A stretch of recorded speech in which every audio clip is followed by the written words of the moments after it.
모두가 잠들어 있던 새벽 늦은 시각, 어디선가 폭발음 소리가 들립니다. 그리고 그곳엔 총기를 든 한 병사가 있었죠. 2005년 6월 세상을 떠들썩하게 만들었던 오늘의 사건, 530 GP 총기 난사 사건입니다.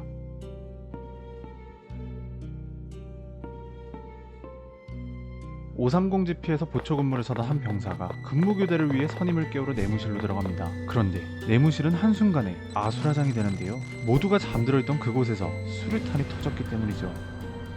폭발 소리에 놀란 GP장은 체력 단련장에서 뛰쳐나오는데 앞에 서 있는 누군가에게 난사를 당해 그 자리에서 사망합니다. 곧이어 취사장에 있던 병사 또한 총격으로 사망하게 되죠. 하지만 이게 끝이 아니었습니다. 범인은 수류탄이 터진 내무실로 다가가 총을 좌우로 흔들며 마구잡이로 난사한 후에야 끝내 범행을 멈추게 되었죠. 이로 인해 7명의 병사와 1명의 간부가 사망하고 2명이 부상을 입습니다. 그렇다면 범인의 정체는 누구일까요? 북한과 가까운 최전방에서 근무하는 GP 특성상 괴한의 습격은 북한군의 소행으로 생각하기 마련인데요. 그러나 당시 상황실에서 근무하던 한 병사가 죽을 고비를 넘기고 중요한 단서를 목격했죠. 범인의 옷가지를 봤어요. 범인의 옷까지 같은 군복을 입은 아군이었습니다. 때문에 현장에 있던 병사들이 모두 소집되고 한 병사의 전투복 상의에서 총알이 발견됩니다. 그 병사는 근무교대를 위해 선임을 깨우러 간 김동민 일병이었죠. 그리고 김 일병은 그 자리에서 바로 자백합니다. 지금부터 당시의 행동을 설명을 하면서 제안하기 바랍니다. 수류탄을 꺼내서 들었다가 한 2, 3분 정도 있다가 다시 넣었습니다. 그래서 계속 난사했습니다. 그냥 이쪽에서 좌우로.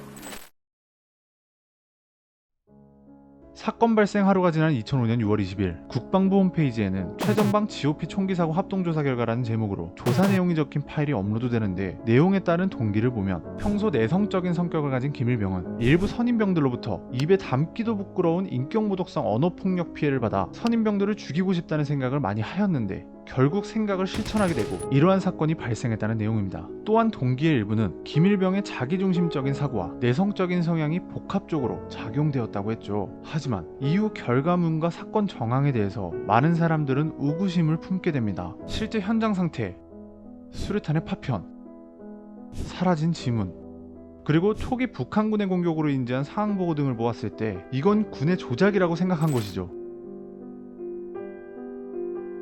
전문가의 말에 따르면 수류탄 파편 같은 경우 실제 우리나라에서 사용하는 KG-14 세율 수류탄의 파편 모양은 2mm 정도 되는 정육면체의 큐빅 형태라고 합니다. 그리고 지문이 없는 경우는 빛의 반사를 막기 위해 무광 특수 처리를 하는데 지문이 흡수되거나 특수약품들이 지문을 남지 않게 하는 경우가 있다고 합니다. 또한 월남한 북한군은 사건 발생 이틀 전 철원군에서 한 주민에게 발견돼 군에 넘겨졌고 특이점 없이 단순 기순자로 판단된다며 합동참모본부에서 발표했죠. 내무실 역시도 의문과는 다르게 곳곳에 남겨진 수류탄의 흔적과 참혹했던 당시 상황을 보여줬습니다. 외에도 다양한 음모론들이 존재하나 진실 없이 의문으로만 남겨져 있고 군의 조작이라고 생각하는 사람들과 가혹행위로 인한 한 병사의 복수극이라고 생각하는 사람들이 여전히 대립을 펼치고 있습니다. 과연 진실은 무엇일까요?